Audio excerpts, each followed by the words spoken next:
this morning, I just want to share with you about the subject called the indwelling presence of the Holy Spirit. And I greet you, Fatalofa Tulava, to all our members of our church, to the leaders, ladies and gentlemen, young men and young women. Oh, we greet you in the wonderful, precious name of our Lord Jesus. We also greet our viewers online. We welcome you and we thank you for taking this time to worship with us today and also to hear from the Word of God. So like I said, our topic today is called the indwelling presence of the Holy Spirit. And if I give this message a title, it will be The Greater One in You. The Greater One in You. And our main text this morning is 1 John 4, verse 4. And it reads like this. You, dear children, are from God and have overcome them. That's the enemy spirits, the world system.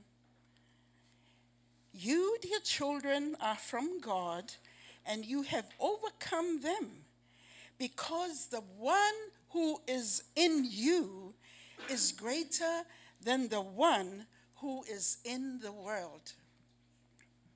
The one who is in you is greater than the one who is in the world. The one who is in you is greater than the one who is in the world. I would just like to make 3 points. Point number 1, the Holy Spirit dwells in your spirit. Point number 2,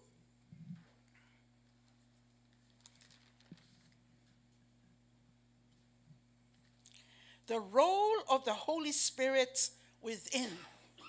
Now, there is a role of the Holy Spirit when he comes to infill you with his power for service. But today, I want to talk to you about the role of the Holy Spirit in you, his indwelling presence in you, and the role that he does in his indwelling presence in you.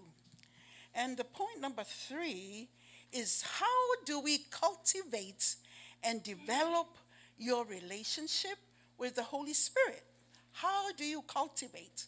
How do you develop your relationship with the Holy Spirit?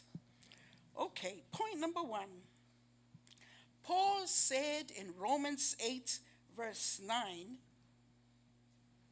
thank you. You, however, are not in the realm of the flesh, but are in the realm of the Spirit, if indeed the Spirit of God lives in you. And if anyone does not have the Spirit of Christ, they do not belong to Christ. Can you put up your hand if you are born again? You've accepted Jesus in your heart? You've made him Lord. Thank you. So Romans 8 verse 9, according to Romans 8 verse 9, you are no longer in the realm of the flesh, but you are now in the realm of the Spirit. And the Spirit of God lives in you. Do you believe that? Say amen. Amen. Amen. If you don't take anything else from this sermon, I would like for you to be grounded and rooted in this truth. The greater one is in me. The mighty Holy Spirit is in me. You may not feel it. You may not see the manifestation of that power yet in your life. And you say, oh, but I'm always, I'm living not a victorious life. So how can the Holy Spirit, the mighty power of God, be in me when I don't feel victorious, when I don't feel like I'm more than a conqueror, as the word says. So you may have all these questions, but I just want you to hold on to this truth. Let this truth go deep into your spirit and take root in your spirit, that the mighty Holy Spirit lives in you. Can you say with me, I have accepted Jesus as my Lord and Savior? I have accepted Jesus as my Lord and Savior. I am born again. I am born again. And the greater one, And the greater one, the mighty Holy Spirit, the mighty Holy Spirit, lives in me. lives in me. Paul also goes on to say in 1 Corinthians 3, verse 16, don't you know that you yourselves are God's temple and that God's Spirit dwells in you? Now, we know and we hear this all the time. I am the temple of the Holy Ghost. The Holy Ghost lives in me. But so many times we hear it often, we take it for granted, but it's not taking root inside. It's not yet a revelation to you. It just sticks in your mind, but it hasn't taken root in your spirit. It hasn't become a reality in your spirit. So repeat this, please. I am God's temple. And the Spirit of God lives in me. Hallelujah. Paul again says in 1 Corinthians 6, verse 19 to 20, I'm trying to lay a foundation here. Paul says, do you not know that your bodies are temples of the Holy Spirit who is in you, whom you have received from God? You are not your own. You were bought at a price. Therefore, honor God with your bodies. Can you please make this confession with me from your heart? I am a carrier of God's presence. I am a carrier of God's presence. God's Spirit is in me. God's Spirit is in me. Father, help me to receive this truth. That you will give me the spirit of wisdom and revelation, that I may know you better. And I pray, dear God, that the eyes of my understanding will be opened to your truths. Amen. Jesus said in John 14, verse 15 to 17, you know why I'm giving all these scriptures? Because the Bible says where there's 3 witnesses to the word, it will be established, right? That if there are 3 witnesses, 3 sayings that be a witness with the word of God, these truths are established truths. Okay, Jesus said, John 14, 15 to 17, if you love me, keep my word, or keep my commandments. And I will pray the Father, and he will give you another helper, that he may abide with you forever, the Spirit of truth, whom the world cannot receive, because it neither sees him nor knows him. But you know him, for he dwells with you and will be in you. Now, if you pay attention to this verse, Jesus is saying here, the world cannot receive him because the world needs to see something in order to believe it. Amen. The world has been taught that they need evidence. Thomas said, oh, I don't believe Jesus has risen from the dead unless I see him with my own 2 eyes, unless I touch the holes, the pain where the nails were in his feet and his hands. Then only will I believe. So that's the world system. You go to a court of law, they will throw out whatever case you try to bring against somebody, and until there is evidence, Do you have witnesses? Did these witnesses see this person do this, break this law or do this murder or commit this thing? They've got to see evidence based on your sight, on the sight. World has to see it to believe it. But in the Christian world, oh no, it's a walk of faith. Faith is the substance of things hoped for. It is the evidence of things you cannot see, contrary to the world. Amen? Amen. The world has to see it. But God says, blessed is a man who has not seen me, but has believed. This is what Jesus said. So faith is believing even when you don't see it. Faith is hoping for the things that will come. You believe. You believe that there's a substance, it's a reality, that what you're hoping for, it will be manifested, that you will see it. And that's a walk of faith. That is the Christian life. The Christian life is a walk of faith. That's why we believe Jesus, even though we can't see him, because we take him at his word. We believe the Bible is the word of God. We believe by faith that what he promises, he is able to perform. Because we know and we believe by faith that he is not a man that he should lie, nor the son of man that he should repent. That he will promise and he will keep it. That whatever he says, he will perform it. Amen? Amen. It's a walk of faith, people. We walk by faith and not by sight. And God will bless you. That is the currency of heaven. Faith is the currency of heaven. You believe God, you believe his promises, things will open up for you. That goodness of God will follow you every day of your life. It's a faith walk. That's why every day you got to develop your faith. You've got to grow in your faith. Just like we eat breakfast, lunch, dinner for the nourishment of our bodies. And we love our food. And we love it. And we gain a bit of weight, like me. But we also need to be greedy for the things of the Spirit. We also need to feed daily on the Word of God. This is our sustenance. This will give us strength, nourishment, growth, faith, that we can access the promises he has promised in heaven. We bring down to earth the promises that he has said and spoken of. Amen? Amen. The world has to see something to believe it.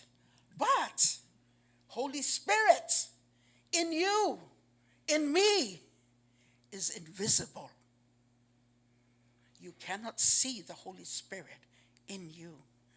And Jesus says, the world will not receive him. The world cannot accept him because he cannot be seen. But you will know him. You will know him. We will know him because he's with us. He will never leave us. He will never forsake us. You will know because you will sense something in you. You will know without a doubt that the Spirit of God is in you. Romans 8:16 says that he will be a witness with your spirit. Something on the inside of you is saying, that's truth. That is God. Yes and amen to the promises of God. Amen. Because the Holy Spirit is in you. He will bear witness to the words of Jesus. He will bear witness that God is truth, that you are the child of God, that your name is written in the book of glory, that there is a rapture that we have to live and expect at any time, that we have to live holy and live right before God, that we have to grow in our faith, that there is a second coming of Jesus, that there is a 7 years of tribulation, that there is a war in Armageddon where the world will come against Israel, and we're seeing it right now. where the world's anti-Semitism is on the rise. They hate Israel. Why? It's a spiritual warfare. Satan hates Israel, is out to destroy Israel. Why? The apple of God's eye. This is how God blessed the world, through the Hebrew nation. Jesus, he was a Hebrew. The patriarchs of old, Abraham, Isaac, Jacob, were Hebrew men. The Bible originally penned in the Hebrew manuscripts. Later, the New Testament in the Greek.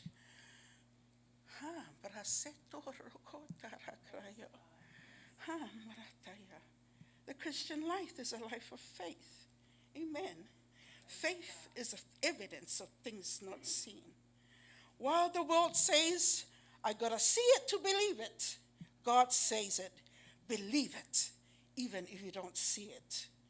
And that's a problem with the world, the church.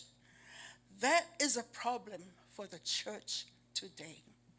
Because the Holy Spirit is invisible, they do not give him the attention, the focus, the priority that they should. Because he is invisible.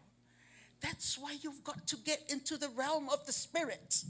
That's why you have to stay connected to the Spirit. That's why you got to feed yourself with the Word. Walk in the Spirit, and you shall not fulfill the lusts of the flesh. Amen? Amen. Hallelujah. Hallelujah.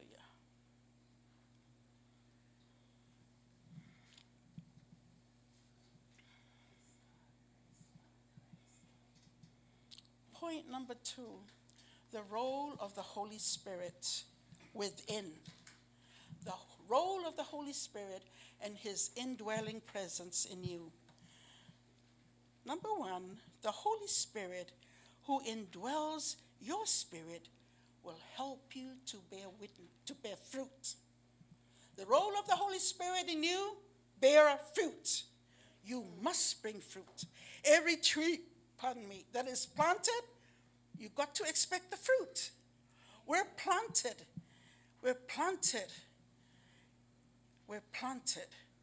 in the vineyard of God. We're planted as God's righteous children.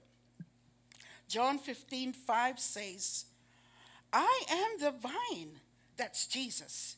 You are the branches. He who abides in me and I in him bears much fruit. For without me, you can do nothing. Saints of God, connect to the vine. If you chop off a piece of branch of a tree, of a vine tree, and leave it on the ground, it will not bear fruit. What's going to happen to the vine? It's going to die. I mean, to the branch, it's going to die. It's got to stay connected to the vine in order to bear fruit. Galatians 5:22-23, we hear about the Holy Spirit's fruit of the Spirit. How many? Yeah. How many fruit of the Spirit? 9. What are the fruit of the Spirit? Love, joy, peace, patience, kindness, goodness, faithfulness, gentleness, self-control. Amen. Very good. Are we bearing those fruit? As we stay connected, we will. Maybe in some areas we're really good and loving and being kind. But are you joyful? Work on that. Look at which fruit, which part or area that is not really bearing fruit. And then ask Holy Spirit, I don't seem to be too joyful. I go around with a downcast face.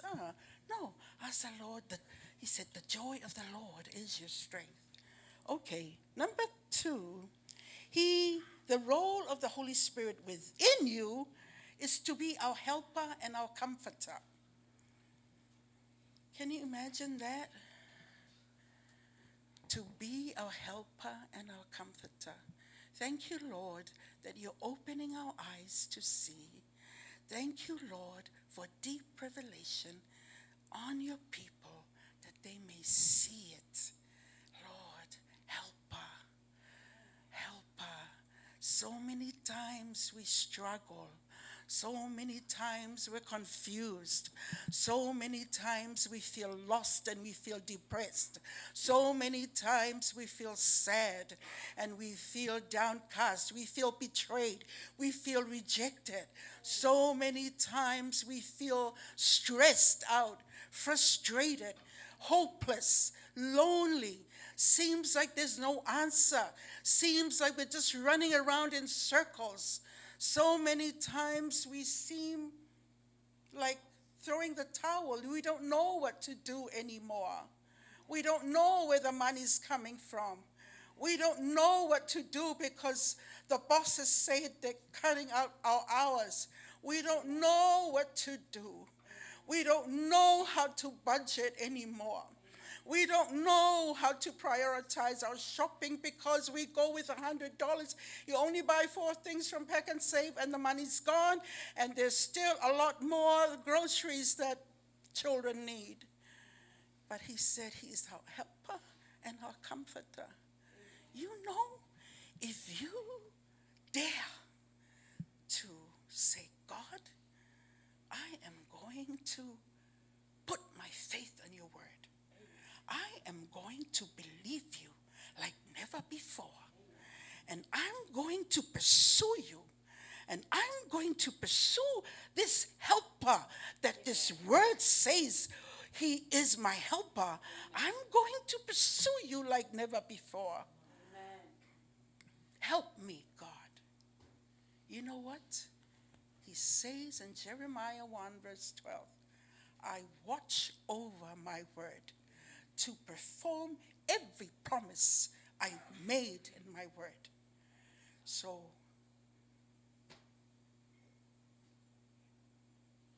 you can try him. You can try him with all your heart. You can try him. And I tell you, he is faithful. He is faithful that promised. No good thing will he withhold from those who walk righteously before him. David said, I was young and now I am old. I've never seen the righteous forsaken. I have never seen their children begging for bread. Jesus said, seek first God's kingdom. Make him number one.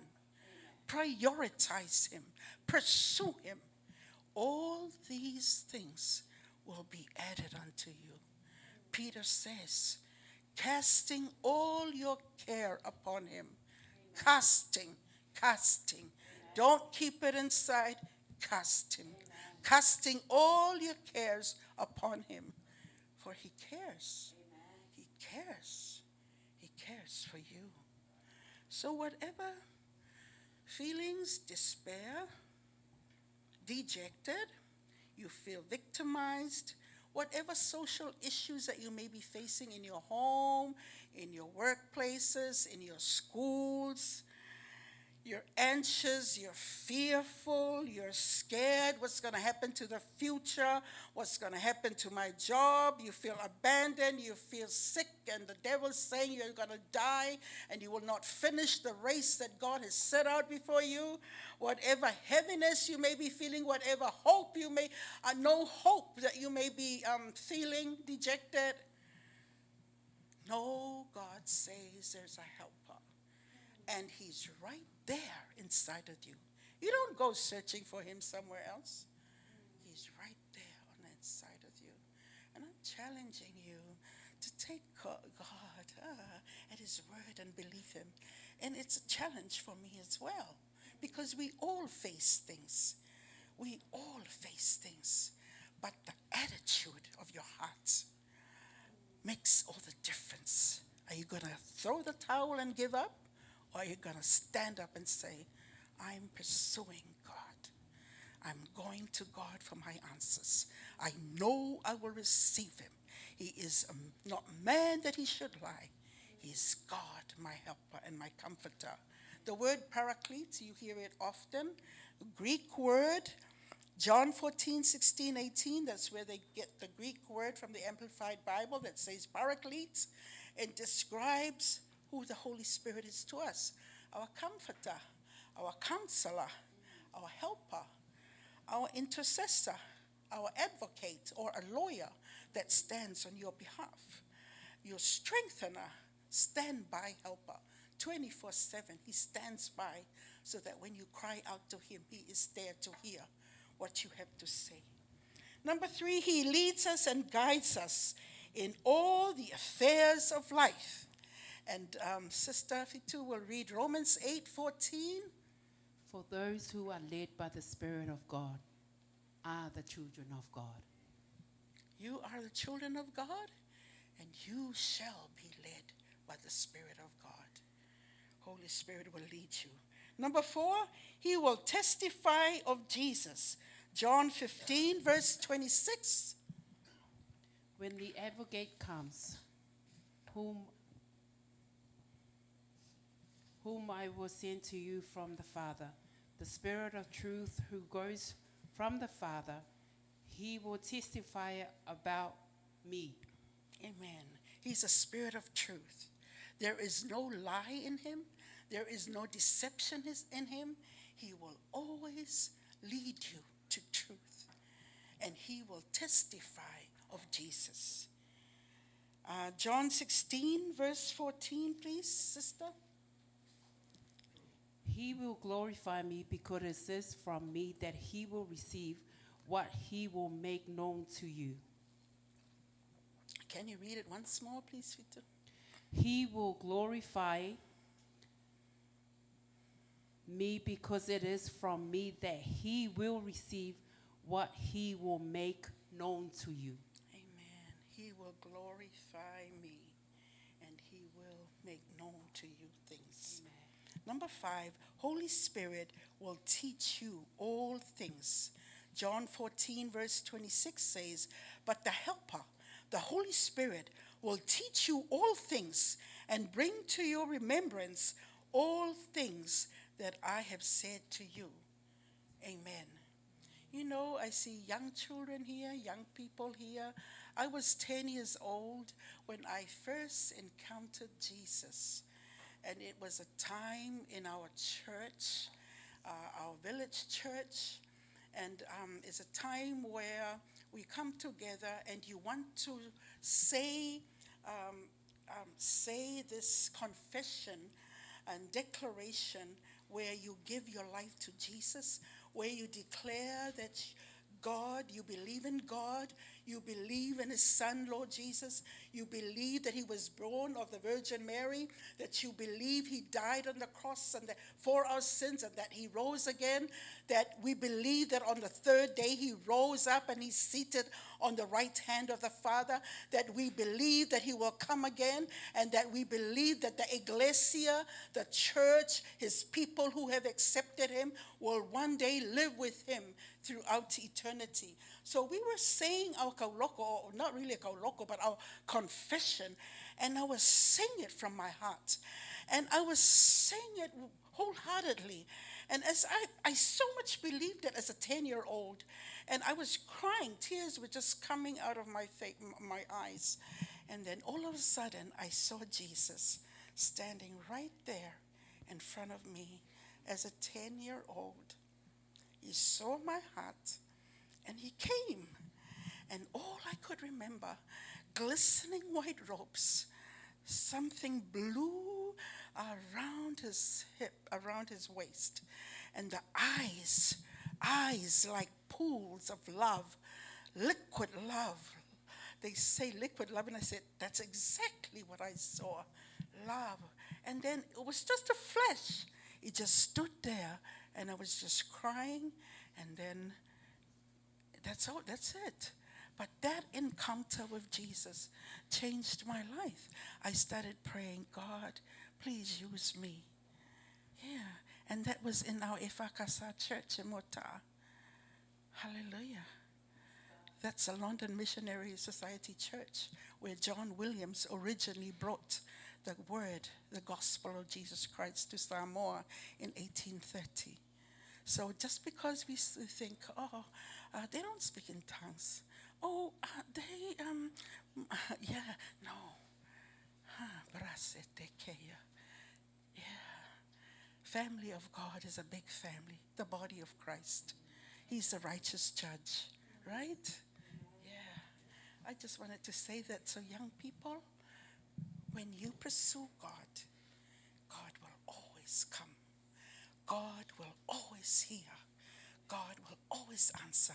He is not a respecter of persons. He respects faith and a hungry heart who desires him. He will always come for that. Amen. Okay, point number 3. How do I cultivate and develop my relationship with the Holy Spirit? Number 1, by talking to him, by listening to him. He is a person. He is God. He is the third person of the Trinity. You say, Holy Spirit, you are my helper. You pray that.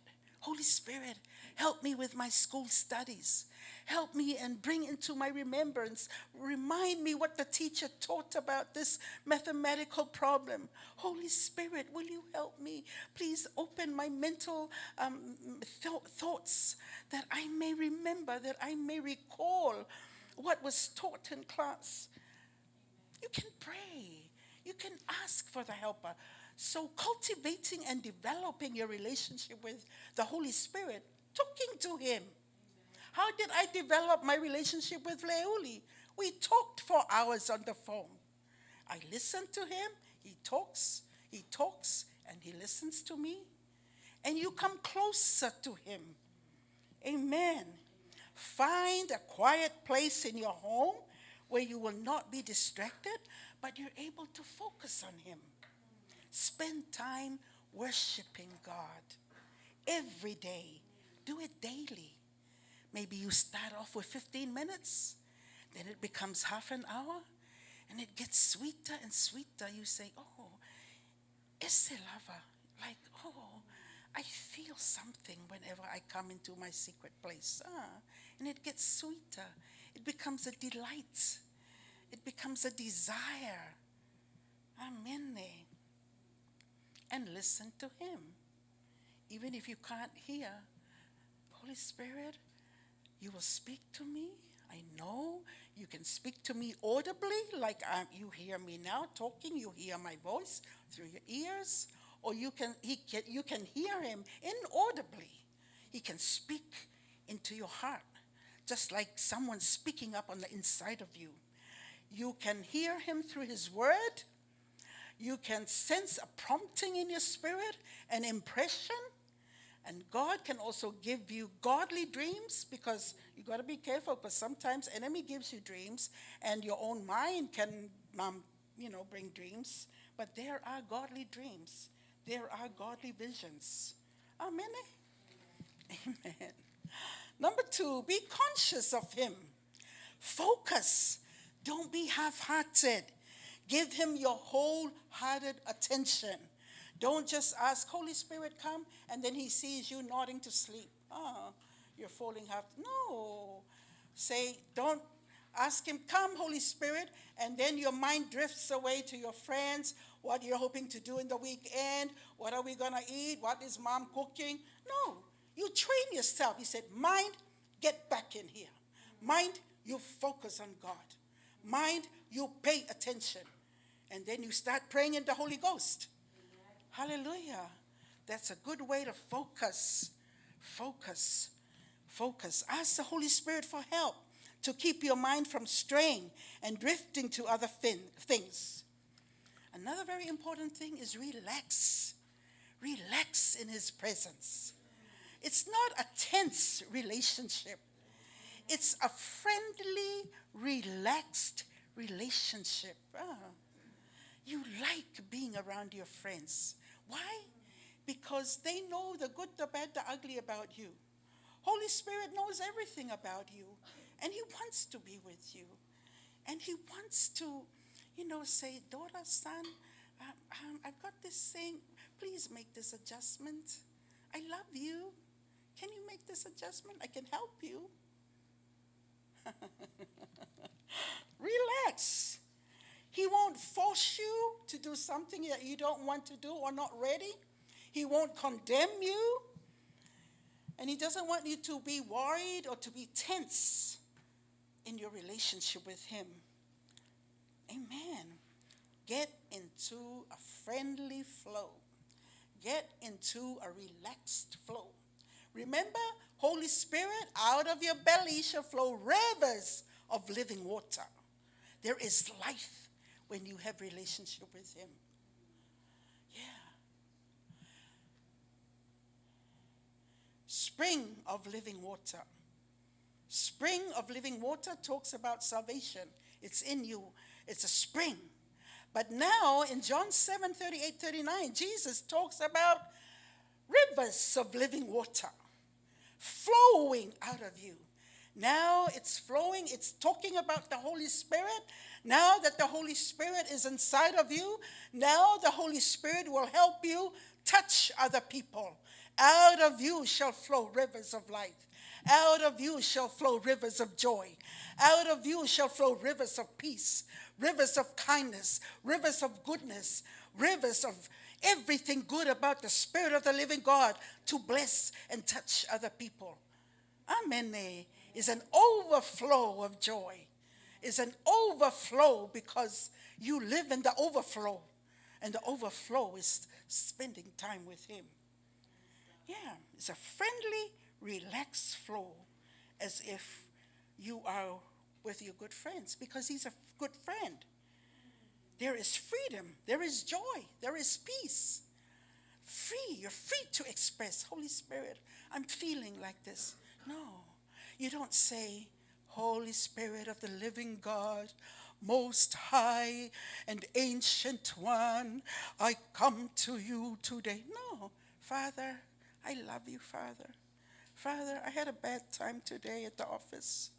It was really difficult, Lord. But I give it to you, Father. Thank you that you are my helper.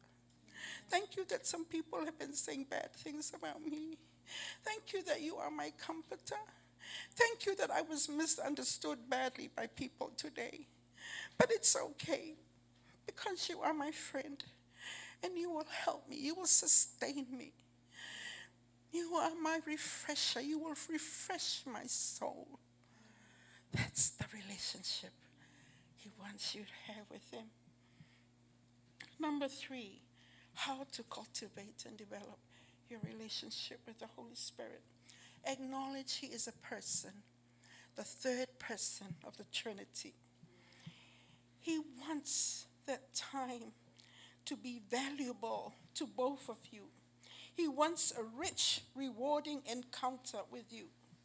For example, if I invite Gloria into my sitting room, Gloria, I invite you to come and spend time with me in my home. And then Gloria comes to the house. And then I say, oh, Gloria, come and sit. This is the best couch in the room. Sit here. And she sits over there. And I go to the kitchen. I make myself a cup of coffee. I put on toast. I fry some eggs and some sausages. I put them on the table. Then I eat. Then after I eat, I don't invite Gloria to come to the dining room, but I just eat and think, oh, she's resting over there. She'll be okay. And then after I have my meal, I go and I say, I think I'll have a little nap. Gloria, you okay? Yeah, okay, rest there. I'll turn on some music so that you'll be comfortable in the sitting room. And I go have a nap. And then after that, I go have a chore. You know, we don't do that to our friends, huh? No, we don't. How would Gloria feel if that's how I treat her? She will feel unwanted, like I undervalue her as a person, like she's not valued, like, why didn't you invite me in the first place? Like, it's like I'm nothing to this woman. And she'll feel hurt. She'll feel pain. She'll feel rejected. She'll feel unwanted.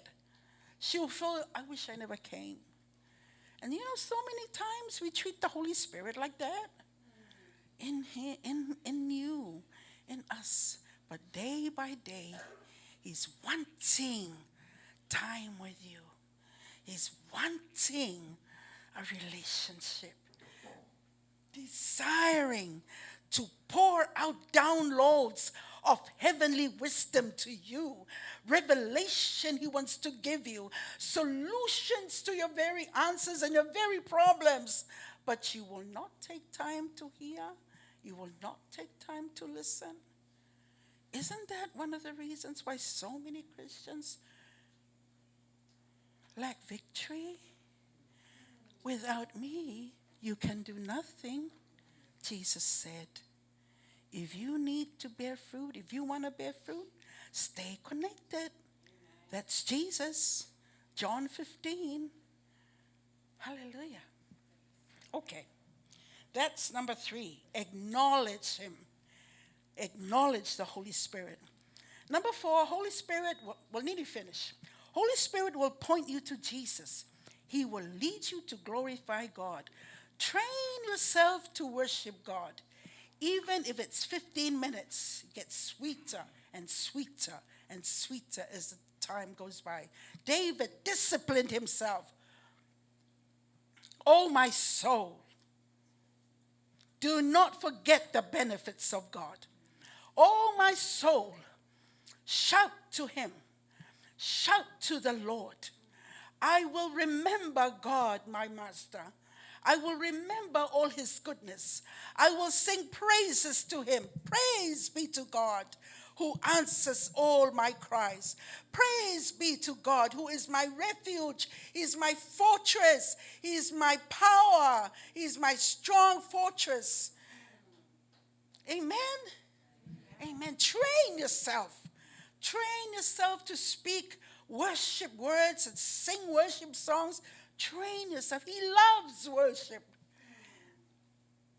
He loves worship. He loves it when his people worship him. And he pours out a blessing to those who will worship him in truth and spirit. It's really nice because he says, I seek those. He seeks those who will worship him in spirit and in truth. And you know, I imagine sometimes coming to church and I say, oh, I must worship him with all my heart. I must worship him in spirit and truth. I imagine looking up there and God sitting on his throne, looking down. Oh, these are people at church today. Oh, not really worshiping me in spirit and truth. Oh, half-hearted. This is my own imagination. Imagine God, and then he looks at you sitting there with all your heart. You're worshiping God, and God says, there's my woman. Oh, I'm blessed, I'm blessed, I'm blessed. I see her worshiping me with all that she has, all that she has. She's pouring my heart. I will bless this person. He's seeking. I always imagine that. And even if I'm feeling down or I'm feeling tired and weary and I don't feel like, shouting or worshiping God, I always try to revive myself and remember and remind myself, he is looking for worshipers. Eloi, get up. Eloi, shout to the Lord. Eloi, put your hands up.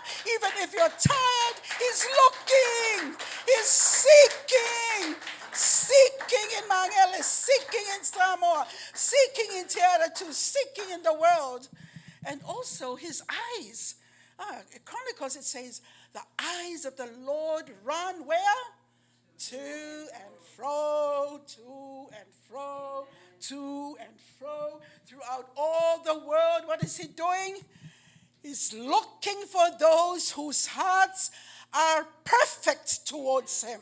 Perfect means who are dependent upon him, who are looking to him, who are trusting in him, and that he will show himself strong on behalf of that person.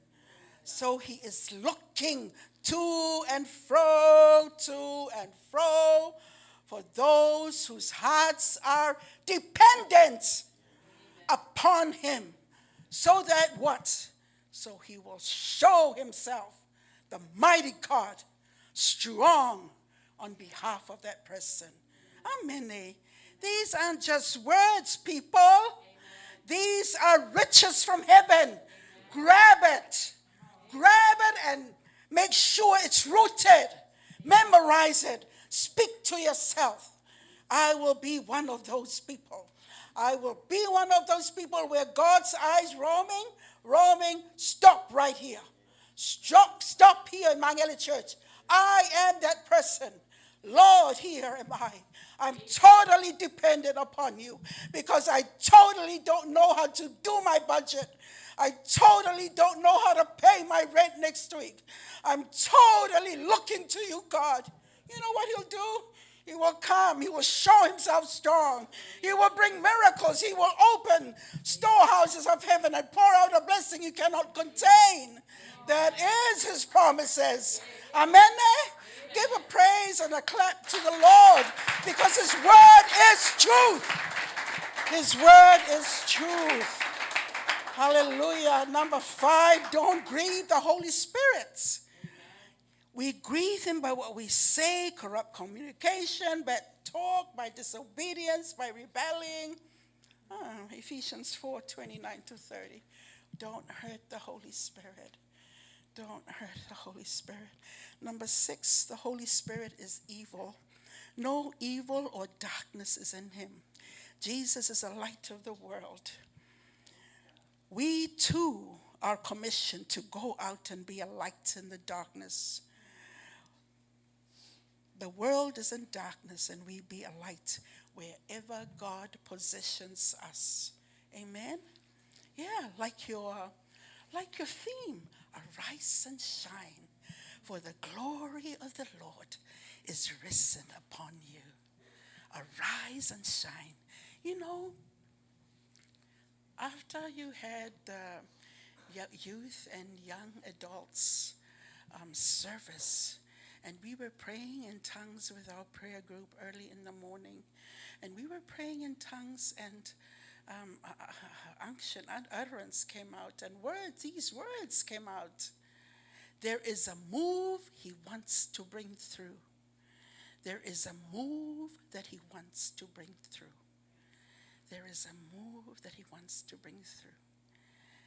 And we fanned that move in hope and expectation through prayer and fasting and pursuing the heart of God.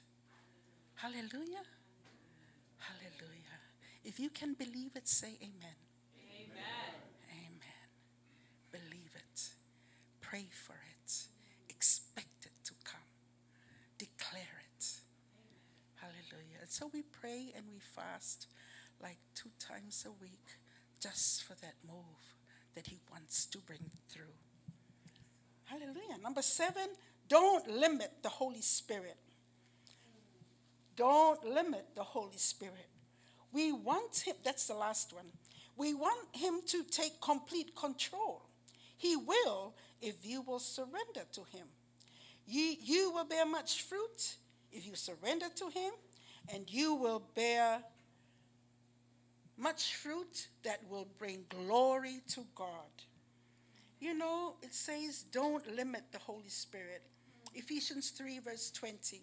For God is able to do exceedingly, abundantly, above all that we ask or think, according to the power that is on the inside of us. You know, David, it was his routine to worship the Lord in the fields.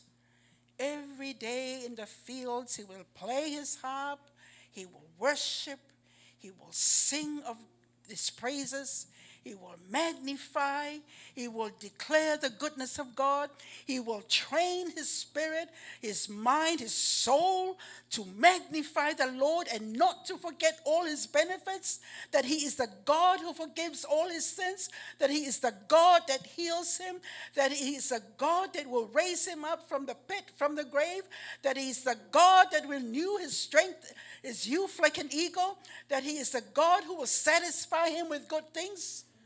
He will train himself. You too train yourself, okay? Yeah, I too train myself to speak and to declare. To speak and declare the promises of God. Long time ago, maybe 10 years ago, I didn't listen to the Holy Spirit. As we often do, we listen sometimes and we disobey sometimes. And the Lord said to me, Holy Spirit spoke up in my spirit, inaudibly, but loud inside of my spirit. Judge yourself on your eating habits. But I didn't really obey because I loved my chocolates and my falifukalo, and I loved the bovimasima, and I loved the things that the doctor says you should not eat, and I kept on doing it. I thought, oh, but I can't help myself. I just have to do it. Or maybe next week I'll judge myself on my eating habit. Next month, Lord, please, I'll just postpone it a little. And a month became a year, and a year became 10 years. And I came to New Zealand, and I went to see the doctor because I was feeling unwell. And the doctor says, you have this condition in your body. And now there's a threat to this, and a threat to this, and a threat to this organ, and a threat to this organ. And all these threats to all the different organs. And what do I do now? I repent. But the condition is in my body because I did not obey God, because I did not yield to the warning of the Holy Spirit. So what am I doing now? I'm now declaring the word. God, I will live and not die. I declare my heart is normal. Heartbeats be normal. I declare that my brain retains good memory. I declare every muscle, every intestine in my stomach, every organ, my liver, my lungs, my pancreas function right in the name of Jesus. Every day I stand in the word declaring, God, I will finish my race. God, I will not die prematurely. I will live and not die to declare the works and the testimonies of God. Right? But if I had obeyed the Lord, perhaps I'm running all over the place at this time. But, yeah, we have consequences to our decisions and our actions. But as long as we repent and come back to God and declare his word, and declare his faithfulness, and believe that he will make things right and help, then that's a hope. That's a hope in him. Hallelujah. I think that's all I have for you today. Oh, get back to David. Routine. Training his mind and his soul to declare the goodness and the greatness of God. And when gigantic things came, suddenly, a giant appeared. Suddenly, a gigantic challenge came his way. And you know what? What did David do? His faith rose up. Amen. This was a giant, this level, but the faith of this man rose above the giants. Why? It was his routine. Why? It was common to him. Why? He knew his God. Why? He had trained his spirit and his soul and his mind to declare, with God all things are possible. He will take down this giant. This giant may be a giant, but his God is an awesome and mighty God who will do great things, who will shatter the problems till they become dust and nothing. Amen. So as you continue like David, every day you put the word in. Every day you declare. Every day you speak about his goodness. Every day you worship and you come to him in faith and you declare the mighty God he is. When gigantic things coming, the pressure from the outside comes, the inside of you is greater than the pressure outside, and that thing has to fall down before you and before your God, because you've put in great faith on the inside of you. Amen. Amen. Rise up, children of God. Arise up and shine. Make the right choices. Make the right choices. Holy Ghost in you, the hope of glory. Christ in you, the hope of glory. You are the temple of the Holy Ghost. Oh, we bless you. Rise up.